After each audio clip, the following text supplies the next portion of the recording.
আসসালামু আলাইকুম ভিউয়ার্স, কেমন আছেন আপনারা সবাই? আশা করি অনেক অনেক ভালো আছেন। আপনাদের প্রতি অনেক অনেক ভালোবাসা আর শুভেচ্ছা নিয়ে আবারও আপনাদের সামনে আমি এসে পড়লাম আরেকটি নতুন ভিডিও নিয়ে। আশা করি আপনাদের সবার অনেক অনেক ভালো লাগবে। যদি ভালো লাগে যায় দেখতে দেখতে, তাহলে অবশ্যই আমার চ্যানেলটিকে সাবস্ক্রাইব করে নেবেন আর ভিডিওতে একটা লাইক করে দেবেন।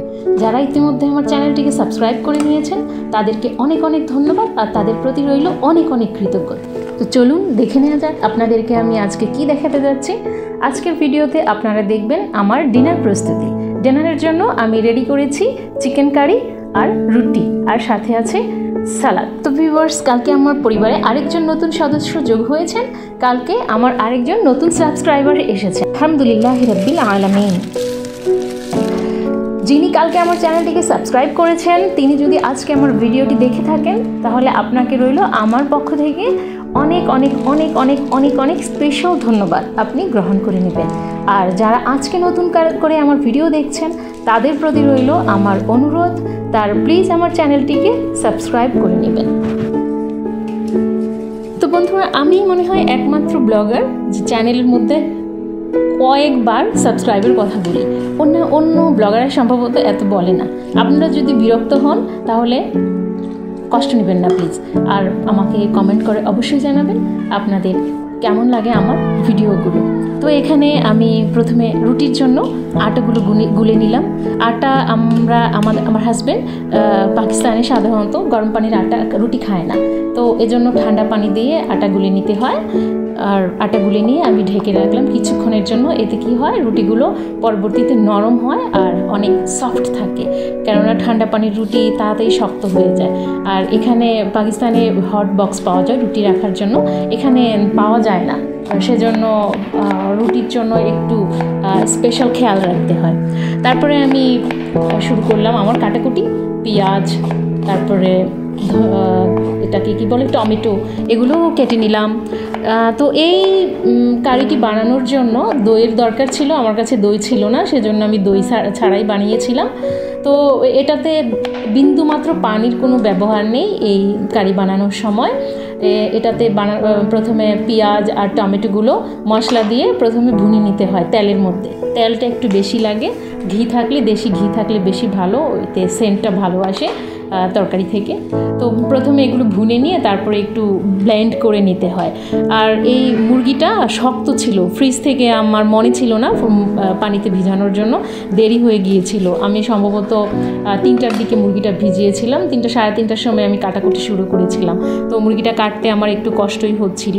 আর এই পুরো মুরগিটা আমি রান্না করি, আমরা তো দুজনই, সেজন্য পুরো মুরগির কোনো প্রয়োজন পড়ে না।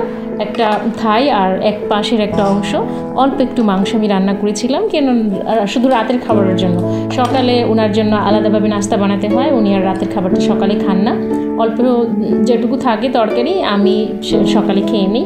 বিশেষ করে আমি সারাদিন লাঞ্চ তেমন একটা করি না, শুয়ে বসে থাকতে থাকতে মনে হয় যেন মোটা হয়ে যাচ্ছে, সেজন্য খাওয়া দাওয়া একটু কম করে দিয়েছি। ভিউয়ার্স, আপনাদেরকে একটা কথা বলি, আমি না অনেক কথা বলতে পারি। ছোটোবেলায় আমি এত বলতে পারতাম না, একটু বোকাশোকা টাইপের ছিলাম।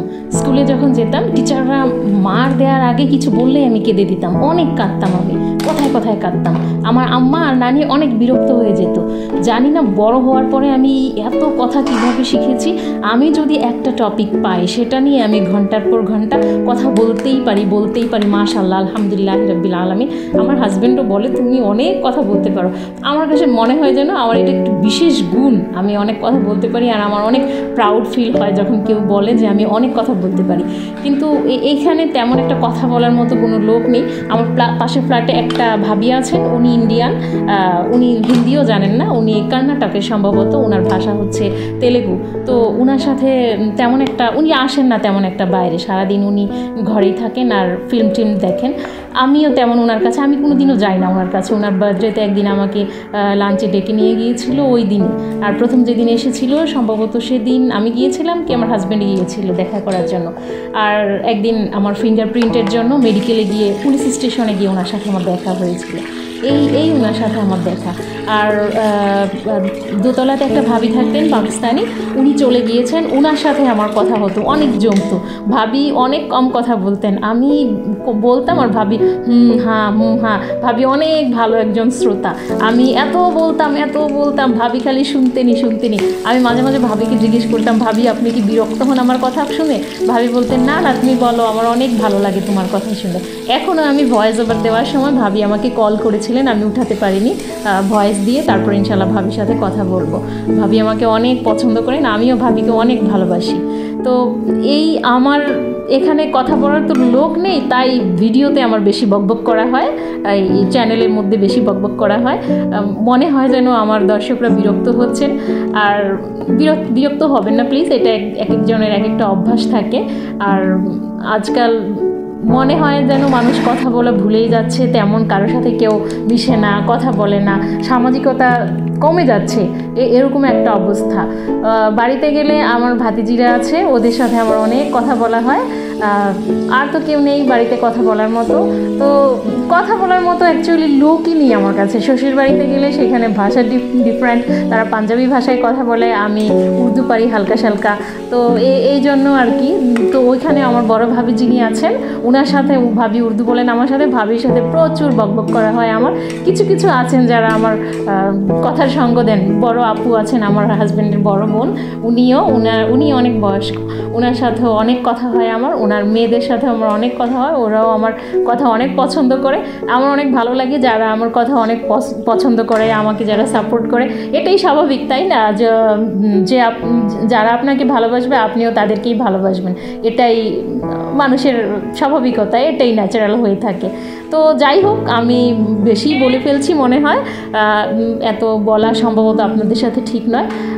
তো আপনারা যারা আমার ভিডিওটি দেখলেন তারা অবশ্যই আমার চ্যানেলটিকে সাবস্ক্রাইব করে দিয়ে আমার পাশে থাকবেন, আর আমার চ্যানেলে আমার প্রত্যেকটা ভিডিওতে লাইক করে দিবেন। তো আপনাদের প্রতি রইল অসংখ্য সালাম, ভালোবাসা আর ধন্যবাদ। আর আমি ভিডিওটি এখানেই শেষ করতে যাচ্ছি, আমার বকবক আমি এখানেই শেষ করছি। আল্লাহ হাফেজ, আসসালামু আলাইকুম।